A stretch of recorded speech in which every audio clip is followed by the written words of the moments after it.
Welcome to another episode of the Powerless to Powerful Recovery podcast. My name's Jason. I'm an alcoholic and addict. As always, our mission is to share experience, strength, and hope across multiple media platforms. The story of addiction and the road to recovery. We're not affiliated with Alcoholics Anonymous or any other 12-step-based organizations or groups in any way.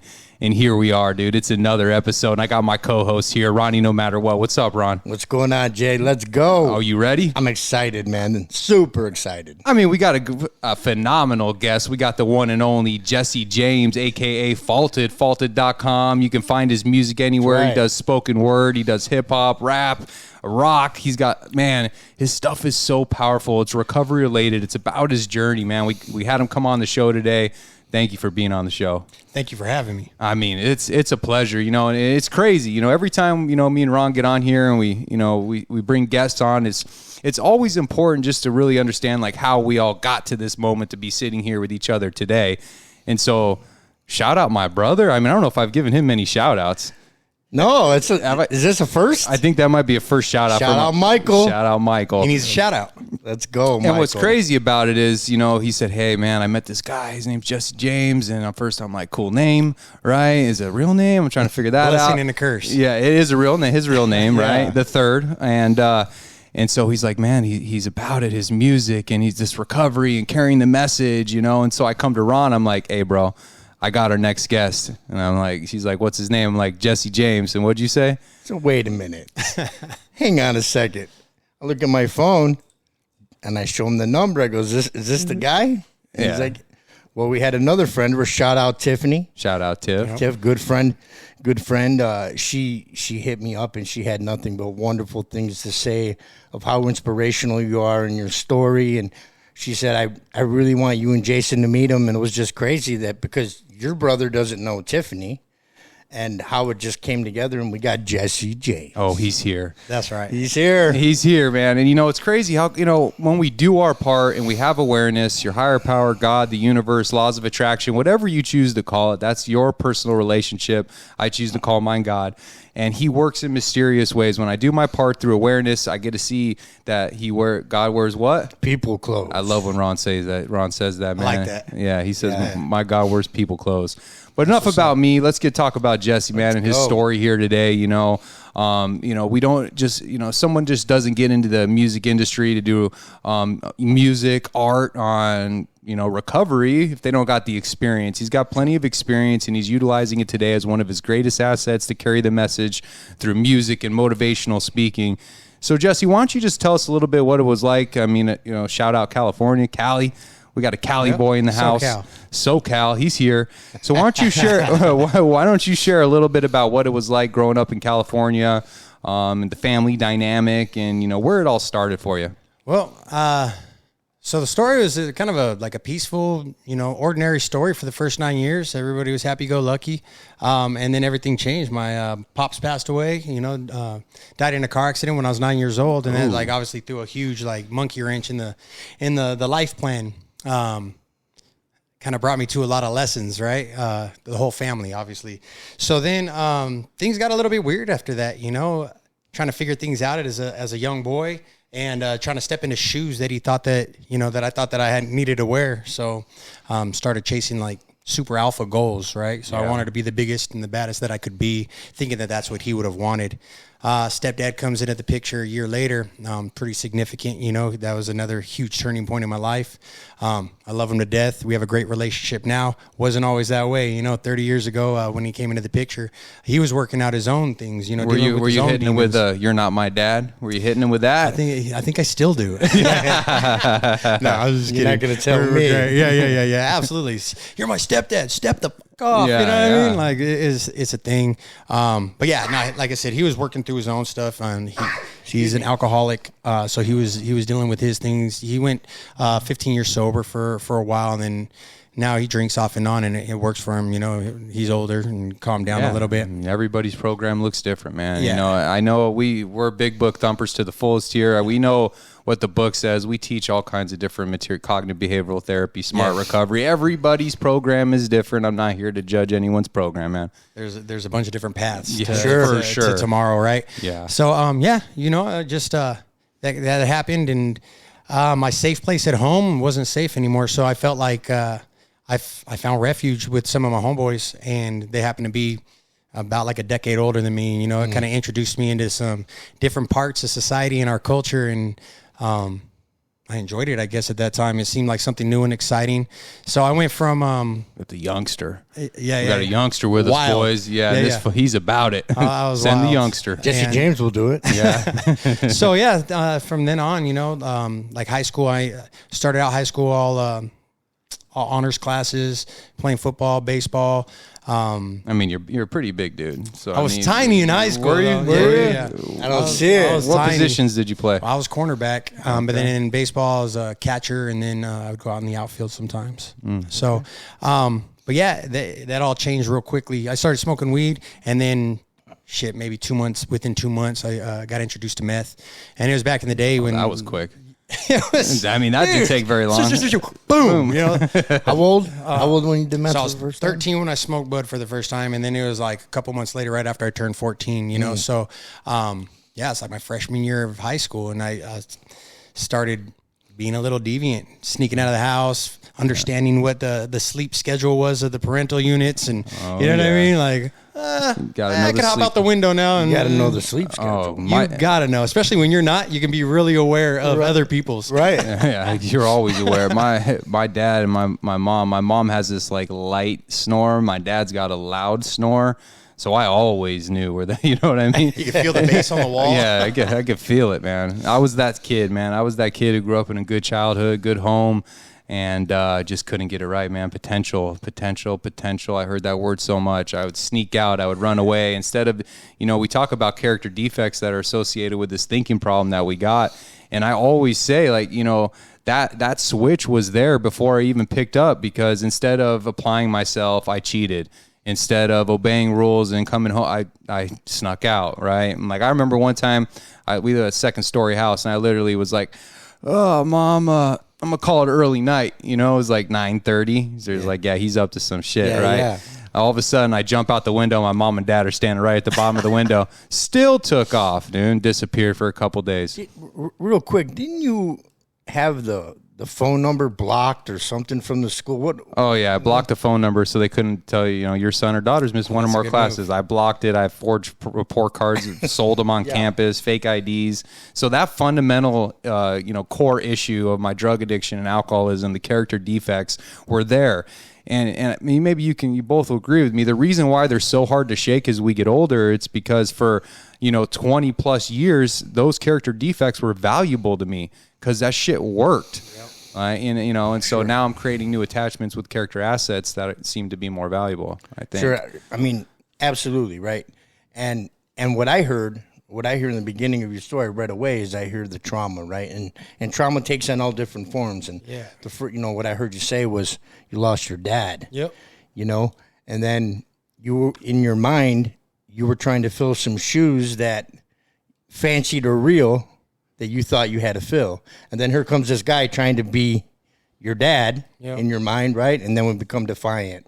And then you find the guys that you're hanging with, and then you find meth. And then once you find meth, all bets are off because there's different doors open up in the mind. And the neural pathways were they were. A whole lot of new ones were getting walked upon, Yeah. So you start smoking quicker than 2 jiggles of a jackrabbit's ass. You're doing meth. So why don't you pick up there? So you find meth, and I'm assuming sports stuff, or just what's that time period look like for you? So what happened is, I was always I think, the whole like school to prison pipeline and stuff definitely rang true in my life. Right. So 6th grade, I think, is the first time I got suspended from school. I took beer to school, and it was a whole thing. And so they made me stay home for a few days. I was like, I don't know if this sucks actually. You know what I mean? Yeah, thank you. But so got kicked out of school, ended up, couldn't keep my grade point average up. So no more sports.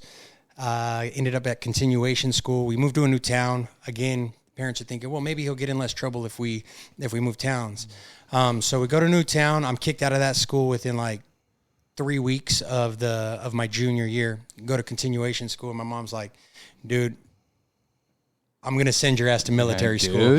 Like, get it together. What are you doing? You have way too much energy now that you're not playing sports anymore. You're not doing many things that are productive. I can only have you pull so many weeds or clean as many mop boards as I have, you know, as far as punishment goes. So you have to do something with all this energy. So I was always interested in martial arts, dabbled in a few different styles at that point. And so I'm 15 years old at that point, and I ended up finding a Jeet Kune Do Academy, which is Bruce Lee's fighting philosophy. Oh, hold up. Shit, I better come correct. I don't want to get Bruce Lee right now. So then, martial arts was kind of something that Be probably water, kept my me. friend. Absolutely. Right? That's what I'm saying. I got an amazing sample that's going to be hitting the listeners' ears soon about being water. You know what I mean? Water, for man. sure. Yeah, it can flow or it can crash. But so I just started, applying myself athletically. I didn't get into martial arts for any sort of like spiritual grounding or centering or anything. I was tired of being jumped or, tired of this and that. Learning how to fight. I had one of my homeboys, he knew how to Thai box. So he had already started showing me kind of like the science of the 8 limbs. And so then I started learning a bunch of different martial arts. And that kind of kept me moving forward. I didn't want to be using at that time, right? So then that's when I backed out of my usage. Was hustling at the time, and just doing things here and there, making a couple extra bucks through it, and just training as much as I could. So that got me through junior and senior year. Did you ever fight in like any professional fights? Amateur. Some amateur type stuff. Yeah, MMA, Muay Thai. So you boxing. watch UFC, right? I love it. Who's your guy? Nate Diaz? No, so it took me a long time for I was like, man, the Diaz brothers, they're assholes. But then I kind of think that come around, huh? Yeah, it's a thing. Yeah, they are assholes, and that's what's cool about them. Right. Know what I mean? They're themselves. Anybody who can sit there in a professional fight and open hand slap somebody in the middle of a cage, that's gangster. Yeah, it is for what sure. it is. You know what I mean? Yeah. That's a real fighter. That's a real warrior, and it's pretty awesome. As far as my favorite fighter of all time, George St. Pierre. Yeah, GSP. St. Pierre. Yeah, GSP ain't no joke. He was dope. Nowadays, I love how Dustin Poirier fights. Oh, yeah. His striking I is like on him point. too, His yeah. angles, everything. He's a badass. So you're in the mix of, the martial arts scene, and, it's crazy because I always talk about my, playing soccer in college and my sports and soccer, and that's why it's so important for my kids, for anybody, just my opinion, for children to get involved in something, because that kept me out of prison for a very long time. Absolutely.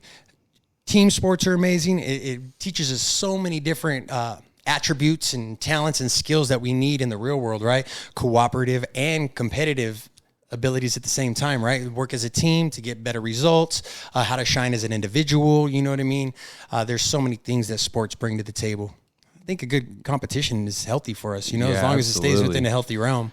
Participation trophy. No, you play to I'm not a win. fan. No, you play to win. As long as you're having fun. No. Not true. No, not true at all. So I coach 11-year-old girls, right? Soccer, my daughter did, right? And so we lose this game, and I'm so mad, right? And after the game, I make them run sprints, right? And I tell them, look, we play to win. I'm like, line up, put your water bottles down. We're running. The parents are like, and real quick. And then another game, we were hilarious. in a tournament, right? And then we had a second game. These girls were out there partying like it was the end of the year party. I'm like, ladies, we got another game here. You guys, mark my words, you're going to learn a tough lesson today. Halfway through the game, the ref and the other coach come over. They're like, hey, do you want to give these? We had no subs. They're like, they're throwing up on the field. You want to give them a break? I'm like, nah, they're going to learn a lesson today. They're like, coach. Yeah. But it's these things that for the most part, some of the best friends that I have still to this day are the guys that I played soccer with in sports. It's so important. So you're in martial arts, and then where does it kind of go from there? So I ended up 10 credits short to graduate high school, right? So, and I found out like a week before that I wasn't going to pass this one class because my junior year, even though I was doing somewhat good, like health-wise with, training and whatnot, school-wise, I didn't give a fuck, right? Yeah. So I was just like doing my thing, and I was at continuation school, so it was all based on packets. I wasn't doing any of them. I didn't care. So senior year, I played catch-up, and I didn't quite catch up. So I end up falling short. I get all pissed off, and I go on a run right after that, right? So I full-blown addiction again, get back into it, end up some shenanigans happen, and, we know about shenanigans. Yeah, you know about shenanigans. Hands on people, hands wrapped up in metal again. And I'm like, shit. So I ended up dipping to Las Vegas for a little bit, come back when kind of the smoke had cleared, or dust had settled, whatever. And then shortly after that, that's when I met my wife. Okay. And wanted to pull my head out of my ass, and she was like the most beautiful reason I ever had to do that. So What's your wife's name? her name is Janelle. Janelle. She's Shout amazing. out Janelle. We got to give her that big shout out. Yep. So yeah, Look at that smile when you say it. Yeah, love her. yeah, You know what I he mean? loves her. He loves she's her. always been my girl. That's So awesome. Yeah. So we wanted to do the whole grown up thing. You know, we were 17, 18, and like right away we wanted to get our own apartment. So we did, got our own apartment, got a little puppy, got a little pit bull, and beautiful little red nose, and had a cool little life going on, right? And so we grind, like both of us were on the grind, like legit though, you know what I mean? Yeah. Working multiple jobs. Ended up buying our first home at 21, bought our second one together at 23. Oh, number 2. I mean, you guys were doing it. You guys were doing really we good, were, man. we were on the path, and Were you getting loaded at this time? No. Or, no, you were no. I was drinking and smoking bud and stuff, but I was never California sober. California Demi sober. I like Lovato that. sober. I love that phrase. But yeah, if that's what it is, that's what it was. Yeah. So yeah, I was, we'd go to work all day, come home, and I was miserable. So I treated her like shit back then. I didn't really value people. I was more caught up in the material things, trying to chase a dollar. And so ultimately I wanted to make more money that my boss wasn't giving me, and I felt like I deserved more. So I thought a great idea would be to pick up a big bag of unadulterated crystal meth. Oh, yeah. Oh, yeah. Right. I was like, man, this is, dude, that was the brightest light bulb. This sounds like a whole bunch of bright ideas that you had. Yeah. You know what I mean? You had a bright idea. I did. I got 7 years for it. Yeah, that's a very, yeah. It'll introduce you to some bullshit right people away. Were following us. We had the feds after us. We had to tell me and Ron had a telemarketing company together. We couldn't understand why the cops were showing up every day. I was getting pulled over. Car got impounded 15 times. Shout out my wife. God, that was her car every time. It was that was a bright idea. We couldn't figure it out. And it took us 12 years after we finally got sober to realize, they were watching us. Yeah, that's what happened. Yeah, so you have this bright idea. sense. Yeah. Now looking back in it, that makes sense. They were watching me. I thought it was just the shadow people. God. They were real. Yeah. So you're gonna hit one big lick. That's the old one big lick story. I was just a quick double up. You know what I mean? Use it for an investment and blah blah blah. Well, I thought that I'd be able to just jump right back into my juvenile ways, right? And it was juvenile thinking too, immature thought process, right? Sure. So ended up sitting on it. Wasn't able to move it quick. So me and my partner, we went in, we were rocking together. We just got high. And so that was the first time I relapsed and I used meth. That was bringing in New Year's of 2005, right? By October 2005, I was in the psych ward. Yeah. I was in the psych ward. Yeah. Got that biker dope, huh? For sure. For sure. This is true. Yeah. It was either them or the Pisces. And either way, it was crazy back then. So, dog, obviously my wife, she's very strong and intelligent person. So she knew that she needed to disconnect from me immediately. She recognized the fact that I'd become a liability. Sure. So she ended up putting everything in motion to sell both of the homes and get out from under me. We tried to work things out for a couple of years after that. So sometimes they just got to love you from a distance. Yeah. And that's what needed to happen. I ended up doing the whole, so after the psych ward, then I ended up sobering up and everything's going good and getting fat and happy. And we go out to the river out by Bullhead, and then we went up the river, and I ended up breaking my leg in half. And so then I'm at home with some pain pills. Somebody I know. Yeah, that happened to me. Yeah. And I liked them a lot. A lot. Dude, they were gone right away. I was like, it wasn't even the pain. I was just like, and then an old friend of mine came by. He was like, hey, dog, you want to get high? Of course. You know what I mean? Yeah. At that point, I'm like, why sure not? Do. I'm home. I don't got nothing else to do. I might as well go fast again. Horrible idea once again. And we come up with some great ideas. Dude, sometimes, it's you know what I mean? crazy. Well, that's why I call him the addict in the attic, right? So there's that other voice of ours that's up there. I mean, there's probably more than a couple, but one that wants to keep us fucking up, right? Because that's going to bring us more lessons or whatever the case is, or they just like to antagonize us or whatever the case. Isn't that a name of one of your songs? What's that? With addict and No, addict but and it will be. But I talk. I say it in talk one of my about. songs. All right, yeah. The addict in my attic is forever lurking close. You know? Yeah, I'm telling you, I did some research. Right, he calls me, he sent me some jams, and I think I hit you right back, and I was like, all right, dude, I love. And I encourage everyone, man, go to Spotify, go to iTunes, YouTube, anywhere you can find him. Faulted, Jesse James, look it up. I am Faulted. If you've ever struggled with addiction, these songs, he's gonna play a couple jams for us at the end of the show, but they just hit you. Because it's you, right? We're all the same, and it explains this thing in music, man. And the turnaround, the close of the songs is phenomenal too. Well, and that's exactly why I went with the name Faulted, right? So, because like through my music, I was haywire at one point. I never went by Jesse James because there's It's too much. 100 tough guys wanting to be a Jesse James. You know what I mean? And I'm like, fuck, dog, like this is me, you know? And I'm like, I got Jesse James coming on the show, and everyone knows him, right? They're like, oh yeah, hey. There's so many of them. There's so many, absolutely. Yeah, it's a great name, though. So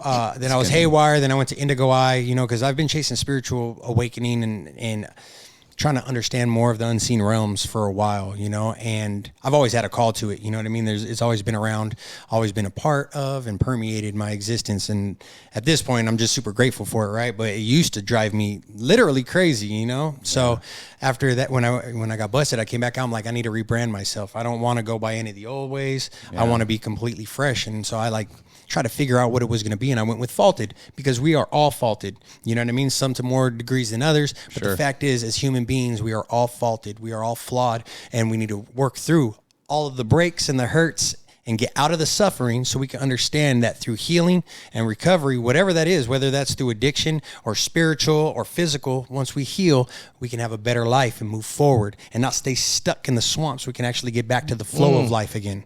You got to check out his stuff. I'm telling you, his stuff, man. I mean, that's what I'm talking about. I mean, I'm just so grateful, man, that you came on the show today and we actually got to connect. And, you know, just the awesome part that we can all play as us three individuals and as connected we are in the recovery community and the, you know, just overall life, you know, coaching. And I mean, it's just, there's so many levels to it and we all bring a level, and together, man, there's just so much we can do, man. So thank you for being on the show. Thank you again for having me. Yes, absolutely. You know, real quick, I just want to say briefly, when you first got here and Jay was getting stuff ready and you and I had a little conversation, and I mentioned this before we came on, just like your aura about you, who, you know, as soon as you opened your mouth, man, and you were smiling, I could see it in your eyes. I can see that you are in a place in your life where that light is on inside. I guess that's the easiest way I could say it. And, yeah, no doubt. And that light fuels you to be able to touch people through your message, through music, through your spoken word, and even the nonverbal. Like, you had me the minute you smiled, bro. You know what I mean? You had me. I was for sure. Yeah. 100%. I like to say gratitude is the antidote, right? So no matter what we're going through, it could always be worse. And it can also be better. So let's not become complacent and comfortable. We want to grow. We want to expand. How free do you want to be? Yeah. I love that. $1 million question. You know, if I want to be as free as I want to, if I want to be as free as I could possibly be, I'm gonna get them feet moving every day, man. Right? I mean, that's what it comes down to. So during this period of time, your wife ends up, you know, saying, "Look, check it out. You know, I gotta love you from afar right now, player." Absolutely. You know, and so usually, just like, you know, the trauma from your dad and everything that happened in your childhood with your dad passing in the later years and everything. Now, if you're anything like me, when we experience trauma and loss, and, you know, I'm the king of making my relationship my higher power. I've done that plenty of times. The codependency, I believe everybody has a degree of it to some point, but it's safe to say that, I mean, you kind of go full throttle from that moment on. 100% rock and rolling in the worst ways. Absolutely. Super fast. Yeah, for sure. For sure. Man, it was like I was trying to be in the power band on a 2-stroke the whole time. So we ended up getting divorced at the end of 2007, and I ended up moving into a home by myself. It was a 3-bedroom pad in a neighborhood that wasn't about any bullshit. I ended up having two friends come and rent rooms, and we were all gonna, we were gonna take off the world, one step at a time. There and we go. Oh man, Master plan. It got super active on so many levels, and what's really interesting is not just in the physical realm. So like the spiritual powers that be, whatever. you kind of mentioned it earlier, like people like to put their own words on stuff. So whatever word you want to put on it, but I'll tell you, there was some craziness going on. You know what I mean? Yeah. And it put me into another realm. And it also sparked this curiosity of where I wanted to dig deeper into life, right? So where some people have these moments where they get scared straight, I got scared so bad that I wanted to go further into it, right? You want to seek. 100%. Yeah. So I was like, all right, I'm having these little glimpses of truth through the chaos, which is a horrible plan. Like, full disclosure, stop. Yeah. There are better ways to do it. You know I made what it sound great. I was like, wait a minute, this is not glorified. No, hell no. I am so blessed, lucky, and grateful to be alive and actually have all of my cognitive faculties and be able to move all of my limbs. I am so grateful and blessed. You know what I mean? Mm-hmm. Many people are not nearly as lucky on so many levels. So, I just started exploring life and kind of trying to die in a strange way, in, having a lot of close calls and just in and out of county at this point. And I finally caught a turnaround state bid in California. I ended up doing a turnaround down there from 2010 to 2011. Get out. I'm going to set the world on fire. I'm a year sober at this point. I I'm got like, it all figured out. I am clean. I am cleaner than I've been since I was 13. You know what I mean? Since I started smoking, right? And I was like, this is going to be great.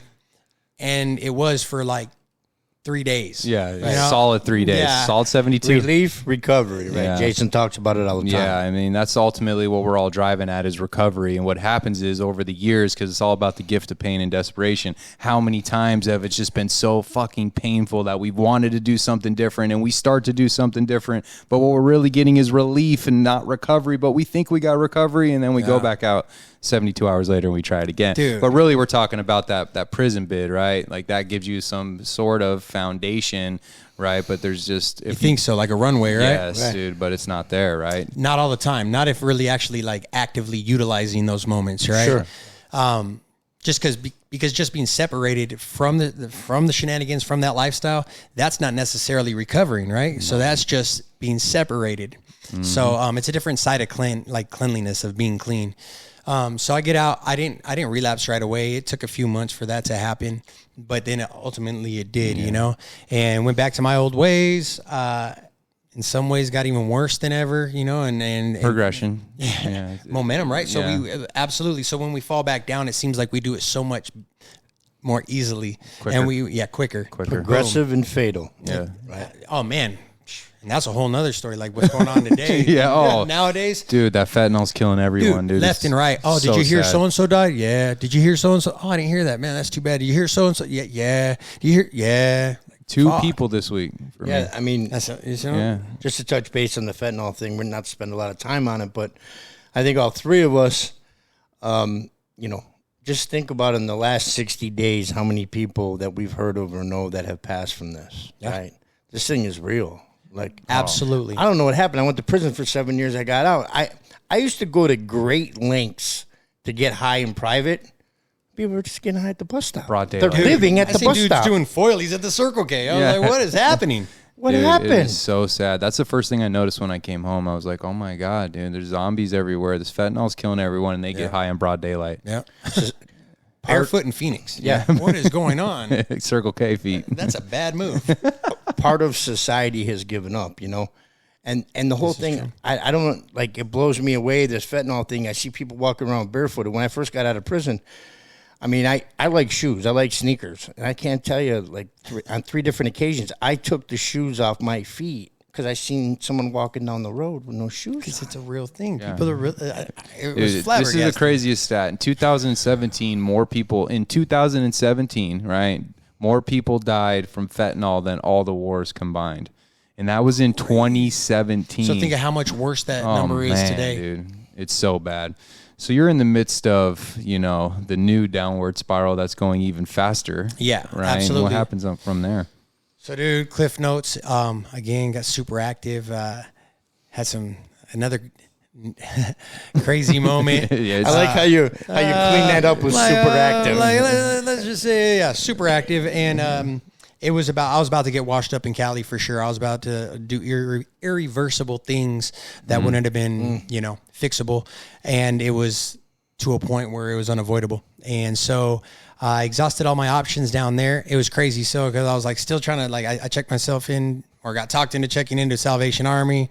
And then I was still there, you know, Shout still out politics- Sally. Oh yeah, shout out to Sally. That was my first service commitment when I got out of prison. 3 days out, I was chairing a meeting over there. That's right. Yeah. Yeah. So it's cool what they do. I was in there. I was still on, you know, political, and somebody shared like their darkness, and it wasn't one that was agreeable or compatible with mine. And I was so like, I had to leave there immediately. Yeah. So I left, and I didn't want to be there anyway. Let's be honest. Yeah. It didn't matter. That was the excuse. That you was the needed is a reason. I little- was like, ooh, that's a pretty good reason for me to say fuck this and get out of here, right? Right.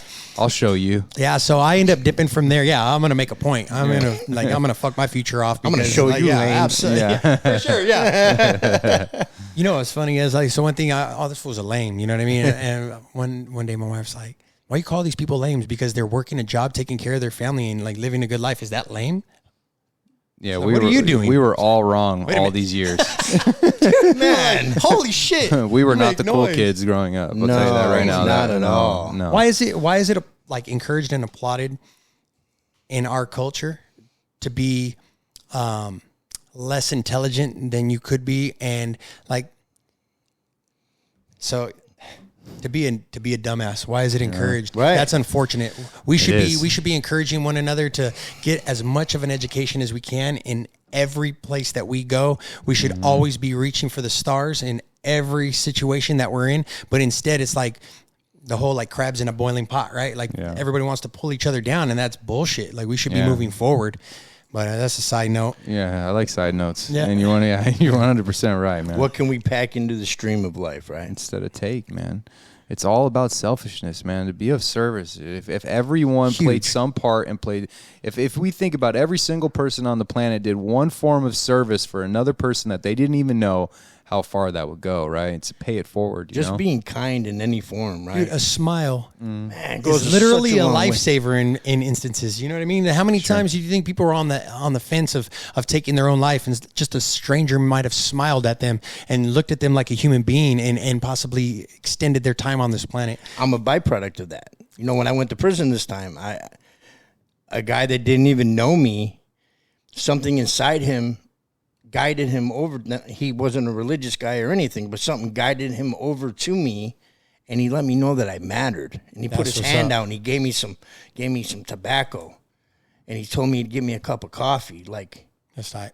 just that little act changed my entire life. Because somebody saw you and reminded you of your worth. Yeah. Right. Because it's there. It gets buried beneath all the chemicals and the traumas. And you know, we commit more traumas upon ourselves with all of the guilt. Oh, yeah. Yeah. You can heal yourself, or you can heal your life. As Louise Hay, have you ever read this book? I haven't read that So book. she says that the three worst substances for the human spirit to endure are fear, guilt, and resentment. That they'll eat you alive from the inside out. Sounds like she read the big book. Yeah, it sounds like the 4-step, right? Yeah, it's right. yeah, It's yeah, crazy, right? Yeah, it's so and true. so we eat ourselves up. So like so maybe we started out as a victim, right? But then by perpetuating that victim role, we now have victimized other people, and now we're getting eaten alive by our own guilt, and we're victimizing ourselves, and now that's perpetuating like a self-created cycle. Yeah. It's a trip. It is a trip, man. So- That's why it's understanding fears and having faith in the action that comes behind the fear. From the, my self-will, self-sufficiency feeds right into every one of my fears. So I'm trying to connect to a power in my life that gives me the ability to have some action that combats my fears, right? And the resentments, it's my fault. Right? Like, this is my fault. You know, fear, it was just recently pointed out to me about a year ago for me, and this applies to me, and maybe it applies to you guys. But when I look at my fears, truly what my fears are, and I trace them back, it all goes back to love, not feeling loved, right? Not feeling that I deserve that love or that I'm going to be able to give that love. Yeah. And, when I came, when that was pointed out to me, it was huge. Because it's true, I mean, think about them people out there smoking fentanyl. We'll just use that as an example. When's the last time someone told them, hey, I love you. I'm proud of you. You can do this. You matter. Probably not anytime recently. Yeah, I'll tell you that. Yeah. So that's why it becomes our responsibility to carry that message, Yep. to let people know that the distortion in their head, that's not real. What's real is I love you. Yep. And you're worth it, and we care about you, right? Yeah, and that's what's a thing. Yeah, Absolutely. And that's what this whole thing's about. And so, here we are again, and you ultimately catch a prison sentence in 2015, right? Yeah. So what happened so it's 2013. I've exhausted all options in Cali. I end up getting up. I get on the Greyhound bus. I have one good friend. Greyhound, yeah. I got one good friend who's living up in Portland, and he'd been trying to talk me into moving up there already. He said the music scene's up there. He's like, dude, they'll appreciate your energy up here, right?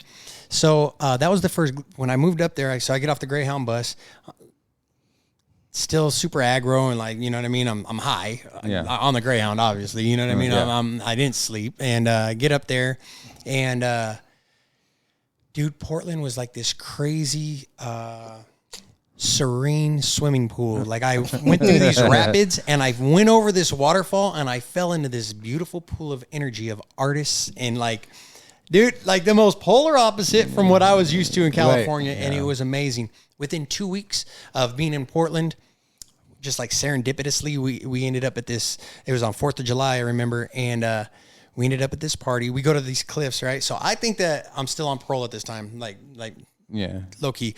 I found out I was discharged because I tried to get a job and the background check came back and was like, oh, you're discharged. And that's a whole nother story. And anyways, a supposed violation, but then, oh God. So you're off parole. So I'm off parole. Yeah. It turns out I don't have to be sketchy about shit. But so we're watching fireworks on the side of the Willamette River and somebody catches the place on fire, catches the little riverbank or whatever you call on fire, right? So I'm like, hey, dog, we got to bounce. I know there's going to be a police presence, and to go. I need to leave. I don't like lights in that capacity. Fashion, in that fashion, not at all. So I'm like, let's kick rocks. So we go and end up at this party, and I get out of the car, and there's this dude, and he's like, I don't know, 6'4", 6'5", but he's probably only like 6'3" because he's got like boots on. He's got a full length trench coat, a real pirate sword, pirate hat. He's got shorts on that are cut so short his pockets are out beneath the shorts. And I'm like, what in the actual, what is happening? You know, like check out Captain Jack right here. You know what I mean? And what did you say? And he's like, dude, this guy's walking up and I'm like, dude, I'm looking up at this dude. He's got a freaking pirate sword, you know? And I'm like, hey, you get close enough, homie. I'm going to put my elbow through you. You know what I mean? And, so he's no, I'm just messing with you, man. Come on inside. We're going to have a great time. Dude, that was my introduction to like real Portland. And they say Portland's keep Portland off the weird. chain. Yeah, dude, Portland's off the chain. It was amazing. So anyways, I got introduced into this amazing circle. Was up there doing my music and thought that I was recovering because I wasn't using meth.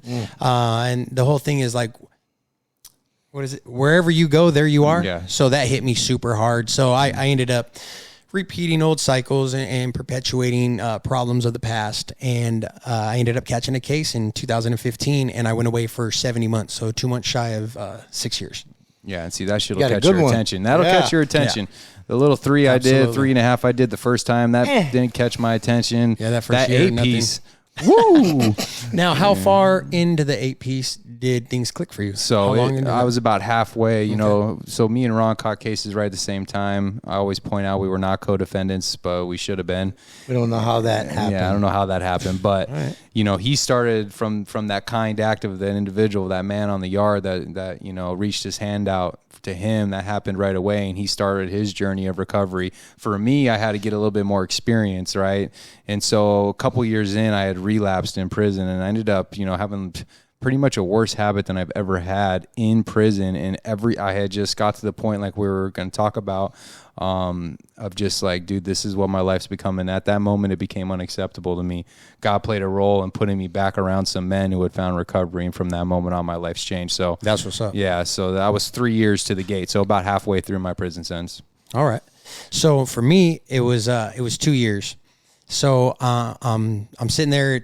I'm kind of going through the same old song and dance where I'm still thinking that ego matters so much, you know, and being a tough guy, and like even though I wasn't being how you view me, I was worried about how other people, sure, and even though I wasn't nearly like I was already, I didn't want to be like super active anymore. I was like, man, really took the wind out of my sails when they gave me that 6 years, because they wanted to hit me with 10, and I'm like, oh my God, this is crazy, right? So sent me into a sick depression and whatnot. And because that's another thing, like when I'm using, one thing that I didn't speak about is mental health, right? So when I'm using, addiction is my primary personality disorder, but my secondary one is bipolar. And that's why, so I like when I mentioned the psych ward, I'm diagnosed bipolar, but when I am not using, I don't need to be medicated. I don't need anything like that. But as soon as I start, whether it's drinking or anything else, my brain waves they're not manageable. So anyways, I sink into this depression, and I'm in there, and I get into it with this youngster, you know, like 25-year-old or whatever, and he's like super seeking acceptance. And I could have been an adult in the situation and been like, hey man, because he was like prospecting for a couple of the different, you know, organizations up there and whatnot. Trying to make a name for himself. Absolutely. You know, he did a bunch of time in Cali YA and blah, blah, blah. And I should have just been an adult, you know what I mean? In retrospect, it was a dick move. But instead I was like, dude, as soon as I'm done eating this, it was an incentive meal day, right? So we're both working in the kitchen, and so I'm building my burger. I'm putting everything on just immaculately, you know what I mean? I'm gonna knock down this bacon double cheeseburger. I got my root beer float off to the side so it doesn't melt. You know what I mean? I'm about to go to work on this thing, right? And he's like, hey man, so and so wants to talk to you. I said, I told you, dog. And anyways, long story short, I called him some names that are, you know, not allowed in there. Frowned upon. Yeah, and so he took off on me right there in the kitchen, and so I had to, like, you know, obviously beat him up, and because that was the right thing to do. So so I mix him up real quick, and I end up in solitary. I go back to the hole, right? And so I'm back there in AdSeg, and excuse me. That's when the light came on. Yeah. So at that point, I was going through motions. So I was moving backwards in life, actually, because I was doing my best to get accepted into this electrician apprenticeship, right? Because I wanted to fall back on my telecom career, because I was low voltage journeyman, and I'm like, you know, I can do that. I know that's what everybody wants for me. Everybody wants me to work a 9 to 5. They want me to do. But in that equation, it was never what I wanted to do, nor was it in alignment with what I know that I'm supposed to do, right? So I was still going against the grain and swimming upriver. So once I get into the hole, I'm in there, you know, and I'm like, dude, what are you doing? You are now in trouble in here. You're now in jail, in prison. Like, what the fuck are you doing? You're continuing to repeat in jail. Yes. Dude, like, I've been in prison. I'm incarcerated in incarceration. This is stupid, right? Done plenty of whole time. Yeah, and like, you know, there's a big part of that culture in there where that is like glorified. Passage, it's a whole thing. Well, for me, it was a rite of passage in a different way, though, you know? So that's when I realized that shit didn't matter. I no longer was going to go through the motions for other people, because the people that I was going through the motions for are the ones that want me to go through my own motions anyway. They're the ones that want me to be me. So at that point, I made a commitment to the powers that be, to everybody that loves me, to myself, first and foremost, that I am no longer going to do what other people think I want or I think I should be doing. I'm going to do what is in alignment with my purpose and what serves my soul and my higher power, whatever like word that you want to put on it, the universe, whatever the case. So from that moment on, I decided I was going to pursue music and speaking. And, you know, I want to help people. I want to be of service. Yes. And I made a commitment to do so. And from then on, I have. You know, that sounds like the moment you surrendered, right? 100%. Right. Yeah. Well, you made that, you know, we call it, you know, in the program, right, that conceding to our innermost self. And it sounds like, to me, that's what I'm hearing, right? Well, that's when I realized that I needed to be an instrument, you know, and be used as a conduit. Vessel, So I want to wake people up. And what I want to wake people up to is their own truth, their own awakening, right? I don't want people to think how I think. That would be stupid. You know what I mean? I don't want anybody to have to like go through what's going on in here. Dude, it's nuts, right? But what I do want people to do is I want people to think, and I want people to be their self, because that's when you're going to actually have freedom in this life, is when you are actually being yourself and being the best self that you can be, to wake up, right? So, So in there, you know, it sounds crazy, but I had an amazing friend group in there, right? A brotherhood with some guys in there, right? We all agree. Yes. We all get that. Yes. It's a thing, right? So it was a small group of us, you know, a couple lifers that are extremely powerful individuals, you know what I mean? And they have the most Gratitude. amazing perspective on things, right? Because they know that they may never see another free day, right? But yet they're still remaining positive and sharing light within the walls, right? So that helped me wrap my head around a lot of different things. And we would talk about freedom in there and what that actually meant, right? So that was a huge step forward. I have another, like I said, the friend group. A lot of them are out now, you know, and shout out to all of them. Yeah. Shout out. absolutely. And they know who they are. They're my people. I love them to death. Right. And it was all about moving forward. So I had a really cool opportunity once I hit so even when I was in the Media Max or whatever they want to call it up there, when I moved over to Minimum, that's when we started had more access to more programs and whatnot. Yeah. So had already done CBT and DBT and, you know, like cell classes and read just a shit ton of books, you know, as we do. Right. Yeah. So then I was like, you know what I'm getting the most out of is these group of guys sharing. Right. So, and I say group of guys, it's not limited out here, but in there it is obviously. Right. So it's a group of individuals in there.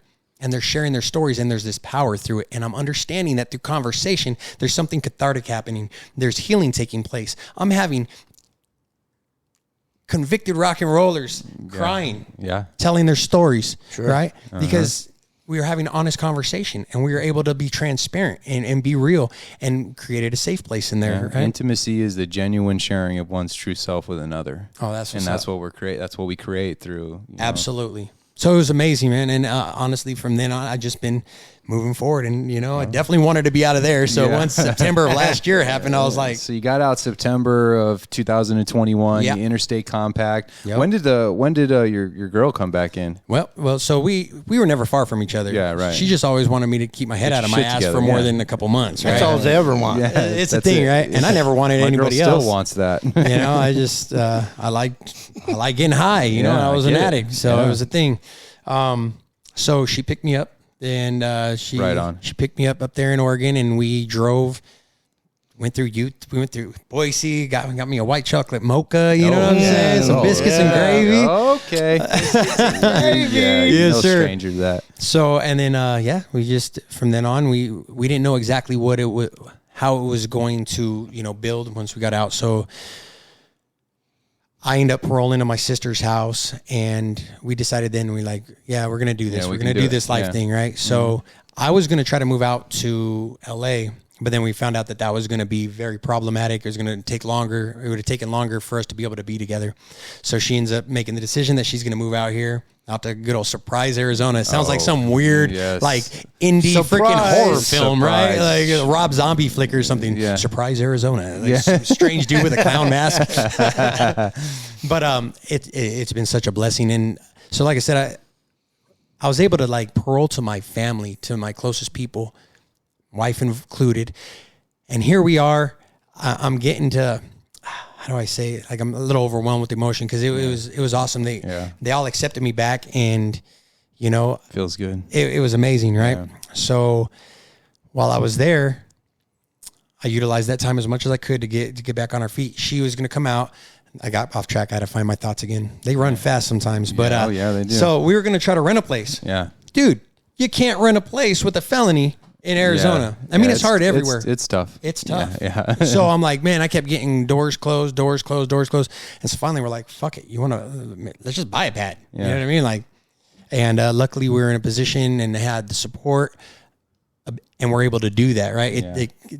It takes a village thing. Well, it does take a village sometimes, you know what I mean? Right, it does. So I had a lot of help, and super grateful for it. And that's how it ended up in a strange roundabout way, how I'm here. Yeah, because Christine, your brother's fiance, she helped us get in the house. You know, she had one of her realtors get us into the house. And then she's friends with my sister. So we go out for my sister's birthday brunch or whatever. And that's when I met your brother, you know. And he's like, hey, I know a little bit about you. And, you know, I just want to, like, say congratulations on this new lease of life and whatnot. And I really think that you need to connect with my brother. I know how important community is. And those are all things that like resonated deeply with me, because I know that living on an island will only last for so long. We need community. Yeah, we do. For sure. It's a team sport. So now you're out here, man, and you're doing music, and I think it's about that damn time. Yes, we hear I some can't jams. wait. I'm so excited. So let's take a minute here. We're gonna play a beat, and we're gonna give you the opportunity to play a couple jams, some of your music. Guys, Faulted, find him, Spotify, all my listeners across the nation, all over the world, man. Find him, like his stuff, subscribe to everything he's got going on, share his message, man. Because trust me, you're gonna find out right now. So let's play the beat. There's going to be a lot of content being released very soon. So this is so real quick. I want to give a shout out to a couple people that I've met in the music community out here in Phoenix. It's been a blessing. Kristen Taylor over at Underdog Studios. It's been amazing to work with her as an engineer and to develop a friendship. I'm super grateful. She introduced me to Ray. She's Ray Squared Productions. So she's been doing all of my photos and my video work. She is amazing. Definitely check her out if you need anything done with any visuals. Amazing person. And then now I went and recorded and started a project with an individual named Stravs, and he is an amazing producer. And so I went over and recorded at Camp Studios the other day. And I can't wait. I'll be releasing the songs that we recorded over there here shortly, trying to figure out the best strategy to do so. But I'm going to share one of the songs that I recorded. So it's not available for download, but it's a little sneak peek. Okay, a little sneak peek. Yeah, big shout out to everyone. Yep, it's called Gentle Child.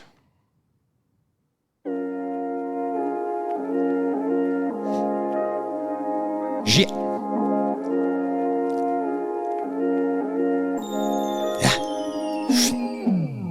These ugly thoughts emphasize need to get my mind right. Shadows vibrant, dancing underneath the sunlight. I seek the nighttime, but the moon cries with her blue eyes, reflecting all my pain, staring up at empty skies. I need to ground myself, collect my soul, reach inside, find the deepest cuts, blend right in where secrets hide. Try to keep in stride, one by one, feet in line. Walking slow, I learn that blisters burn when heat is high.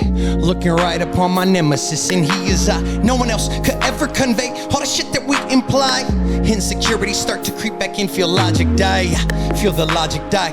All I want is fucking high. No, I gotta fly like butterflies with wounded wings and autumn eyes. Gentle child, please stay alive. Your fragile heart and smile will only survive with open minds. So open wide up. Let the medicine pour inside, cup runneth over, shifting tides, feel it rise. Time to wipe away them sleepy, stuck to dreaming eyes. The day is dark at times, but once again the sun will shine. So get it together, son, center yourself in love and light.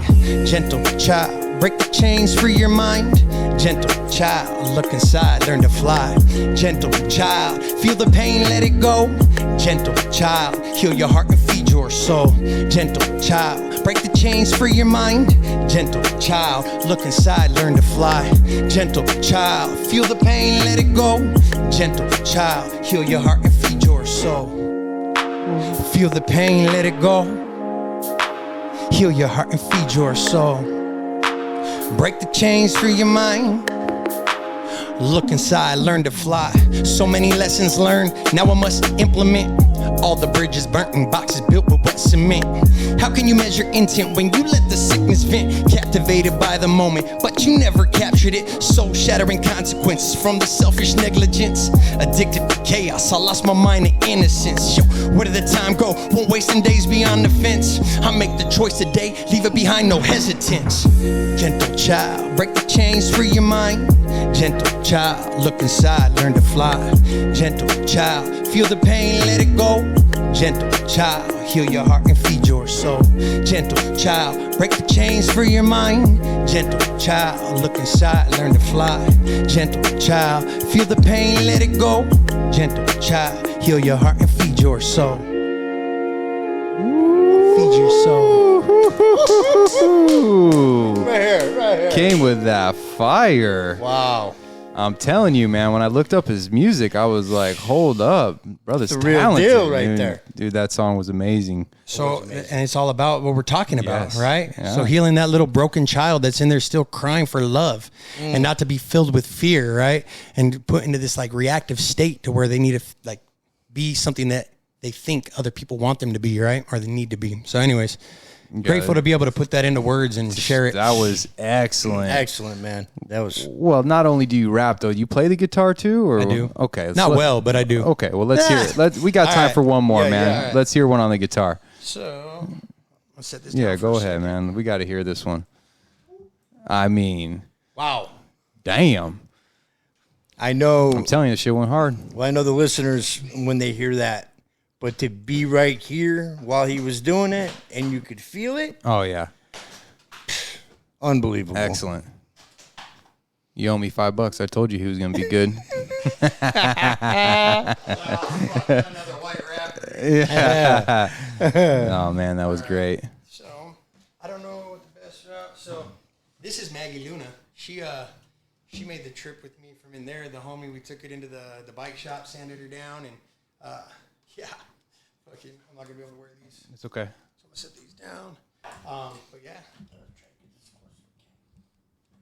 the homie Nene Mir Perez art on Instagram. Amazing artist on multiple levels. So this song is called "Will It Stay." Will it stay? Can they find this one? Is this one out? This isn't. We got the exclusives on the show. No, this Okay. isn't. So probably early next year, I'll be releasing a lot of different like releasing this acoustic stuff, and I have a different release strategy for all that. So I'm trying to figure out the best way to go about releasing it. Everything's out of tune because it's in the car today. But yeah, so I'm trying to figure that out. Right now, it's like like getting back in the fight game, right? Like so, like you wouldn't start with your weak point. So I went back to my bread and butter to my hip hop. Right? Yeah, I mean, the Start hip hop is developing a fan fire. base Yeah. to brand myself. The hip hop's fire. I'm gonna. Okay. go on to this. So let's see another side of you. So this is "Will It Stay." Will it stay? Oops.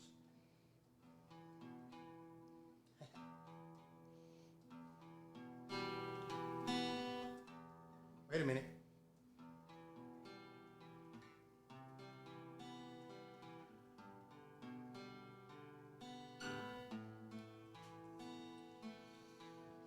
Had to find the right strings. you know Yeah, what we I got. I mean, All we right. got there. I figured it out. All Okay, right. we got there.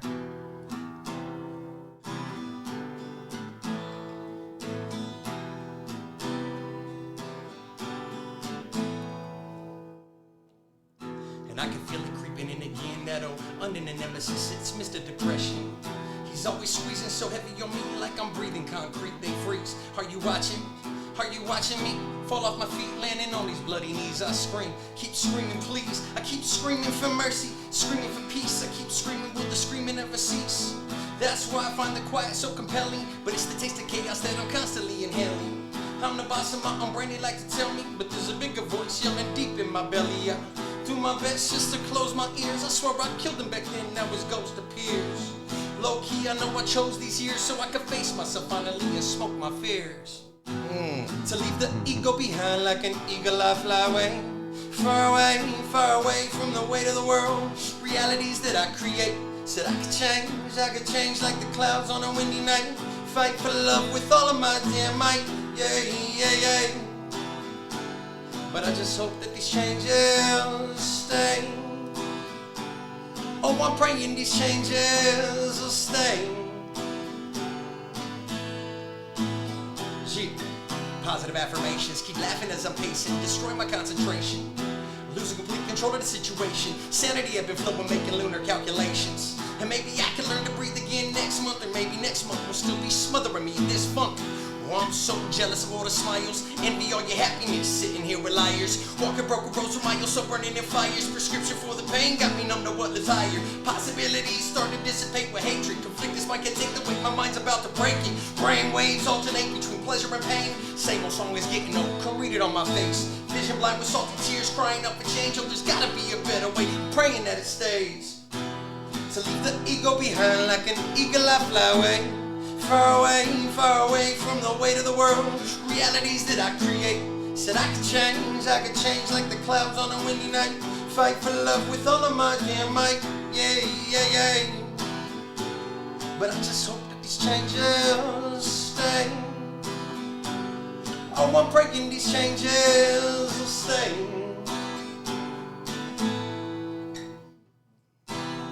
And I'm working so hard now, grinding to make things better. It's such a difficult endeavor, ooh, to hold it all together. Through the shadowlands, lights grow. The struggle's real, it's all I know. I got this energy all over me, trying to focus on recovery. It's a long way in, a long way down. Can't go home, I've been locked out. And when I feel most alone is when I gotta stand strong. To leave the ego behind like an eagle I fly away. Far away from the weight of the world. Realities that I create. Said I could change like the clouds on a windy night. Fight for love with all of my damn might. Yeah. But I just hope that these changes stay. Oh, I'm praying these changes will stay.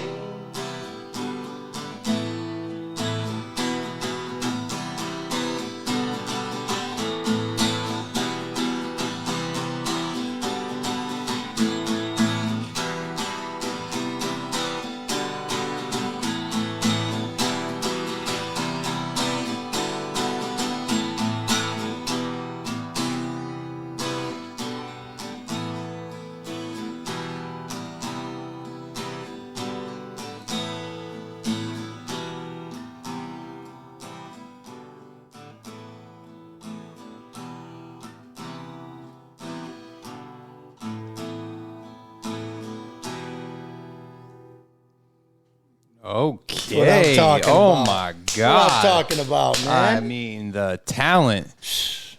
I mean, you could sing too.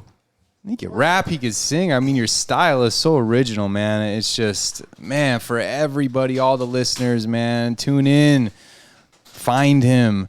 So, dude, that was excellent, man. I really appreciate you taking the time out of your busy schedule, man, to come down here and share that with us.